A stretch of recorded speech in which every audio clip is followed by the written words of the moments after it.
Halo bro, kalian pikir dengan sekolah kalian bisa sukses? Sekolah menjamin kesuksesanmu? Sabar, sabar dulu. Tidak semudah itu Ferguson. Yes, sekolah penting. Sekolah sangat penting. Tapi tidak menjamin untuk kesuksesan. Coba ingat-ingat, berapa banyak teman-temanmu yang dulunya ranking 1, juara kelas, sekarang ngapain? Di mana dia sekarang? Tapi yang anak-anak yang biasa-biasa saja, tidak terlihat berprestasi, yang pergaulannya luas, bahkan mungkin sering dianggap tidak cerdas di sekolah, tapi mereka banyak yang diantara mereka yang jadi sukses. Kenapa bisa terjadi itu? Ada fenomena yang cukup aneh itu di sekolah. Karena memang kesuksesan tidak terjamin dari sekolah. Di sekolah itu kalian tidak diajarkan caranya untuk mencari uang. Kalian tidak diajarkan caranya untuk survive di kehidupan. Kalian di sana diajarkan persamaan, keseragaman. Tapi kembali, bukan berarti sekolah itu tidak penting. Penting, cukup penting. Jangan bilang sekolah tidak penting sebelum kalian menyelesaikan sekolah. Di sekolah, yes, kalian bisa dapat teman yang banyak, menambah pergaulan, menambah wawasan, menambah teman-teman yang dari perspektif berbeda, dari lingkungan berbeda, membuat kita bisa berpikir jadi lebih dewasa, membuka wawasan kita, dan sebagainya. Tapi ingat, di sana kita tidak diajarkan untuk survive di kehidupan. Banyak ilmu yang harus kita gali di luar. Dan celakanya sekolah kita, sekolah-sekolah di Indonesia khususnya, ini banyak sistem yang tidak sesuai, tidak relevan dengan keadaan sekarang. Banyak anak-anak yang terpaksa harus mengeluarkan ekstra energinya sekolah dari pagi kadang sampai sore. Selesai sekolah, les. Kapan waktunya anak beristirahat? Kapan waktu anak bermain? Kapan waktu anak bisa menyalurkan hobinya, bisa menyalurkan apa yang menjadi bakatnya? Bahkan kadang diberi PR numpuk, PR banyak. Tahu kira-kira kenapa ada PR? Karena guru tidak yakin kalian mengerti atau paham dengan pelajaran yang diberikan. Makanya dikasih PR. Gurunya tidak yakin kalau kamu sudah paham. Sementara kan tidak adil. Coba, di sekolah itu berapa banyak guru? Guru matematika lain, guru fisika lain, biologi lain, olahraga lain, dan sebagainya. Sementara murid disuruh untuk tahu semuanya. Itu yang membuat mereka stres. Itu yang membuat mereka pusing. Akhirnya kemampuan sendiri mereka tidak bisa keluar. Di sana diajarkan untuk seragam. Ini ibaratnya kalau di kebun binatang itu ada harimau, kambing, macan, ayam, tapi semua disuruh harus bisa manjat, harus bisa manjat pohon. Tidak adil, berbeda. Karena setiap anak punya kemampuan masing-masing, punya keahlian masing-masing. Ada yang pintarnya bicara, ada yang pintarnya mancing, ada yang pintarnya ngebolang. Mereka punya keahlian masing-masing. Ada yang pintarnya berhitung. Sementara di sekolah, yang dianggap pintar itu orang anak-anak yang mengerti matematik, yang dianggap pintar berhitung. Sementara yang lainnya dianggap tidak pintar.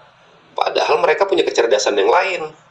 Kecerdasan komunikasi mungkin, kecerdasan pengetahuan alamnya, kecerdasan memelihara binatangnya, kemampuan mengelola alam, sumber daya alam. Itu macam-macam keahlian anak. Tapi di sekolah diseragamkan.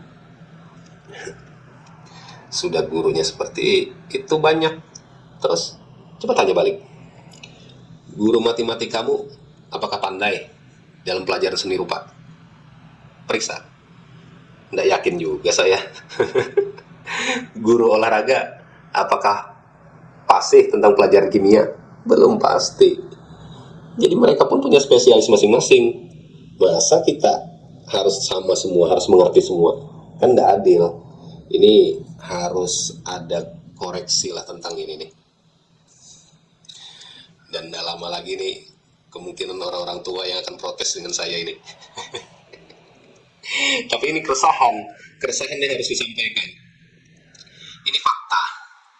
Bagaimana kita lihat anak-anak yang sudah full seharian di sekolah masih harus dileskan kembali. Bro, lihat negara-negara maju. Mereka menerapkan jam sekolah yang tidak terlalu ketat. Yang diajarkan mereka itu akhlak, moral, tata krama. Itu yang diutamakan. Nanti setelah mulai dewasa, baru yang lain-lainnya menyusul. Kalau kita kebalik, TK harus bisa baca.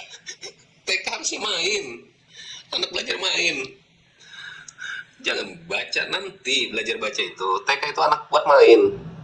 Sistem kita nih harus dibenahi. Mudah-mudahan ada perbaikan lah. Kembali lagi, kenapa sekolahmu tidak menjamin kesuksesan? Ini ada fakta di lapangan. Semakin orang tinggi sekolah, semakin dia berpotensi punya gaji besar. Untuk kalau bekerja, dia punya gaji yang besar. Dulu, sarjana itu punya gaji yang cukup besar. Tapi faktanya sekarang, berapa jumlah sarjana sekarang? Banyak sekali sarjana. Banyak sekali. Dan fakta juga, berapa banyak dari mereka yang sekarang nganggur? Berapa banyak sekarang dari mereka yang belum memiliki pekerjaan? Bahkan harus bekerja untuk menafkahi kehidupan sehari-hari dengan pekerjaan yang tidak sesuai dengan kemampuannya. Mereka terpaksa mengerjakan karena ijazah mereka tidak terpakai. Jadi ini perlu penyikapan serius. Nggak main-main ini, sarjana nganggur. Aneh itu. Kenapa? Karena kembali, mereka belum diajarkan cara survive di kehidupan nyata. Nah, nanti kita bahas video seperti apa buat survive di kehidupan nyata. Gimana menghadapi di dalam dunia ini. Cara mencari uang yang benar, cara sukses, cara bisa berusaha. Bukan hanya dari sekolah. Sekolah mengajarimu punya pergaulan, punya wawasan lebih. Dan di sekolah, kamu punya potensi untuk suksesmu lebih besar. Hanya itu, potensi lebih besar, tapi tidak menjamin. Oke? Dan buat kalian yang sekolahnya nggak ranking, biasa-biasa aja, jangan minder. Kalian pasti punya kelebihan. Kelebihan kalian itu gali. Mungkin kalian punya kelebihan di komunikasi. Mungkin kalian punya kelebihan di bidang olahraga, matematik, seni rupa, dan sebagainya. Tidak ada yang tahu. Yang tahu hanya kalian. Jadi, kembangkan potensimu. Jangan ragu, jangan khawatir kalau kalian dianggap tidak pintar. Kalau dianggap tidak pintar, jangan khawatir. Don't worry. Karena kesuksesan bukan hanya dinilai dari ranking. Oke? Kesuksesan dinilai dari caramu nanti bertahan setelah kau lulus sekolah. Demikian videonya. Terima kasih sudah menyimak. Assalamualaikum warahmatullahi wabarakatuh.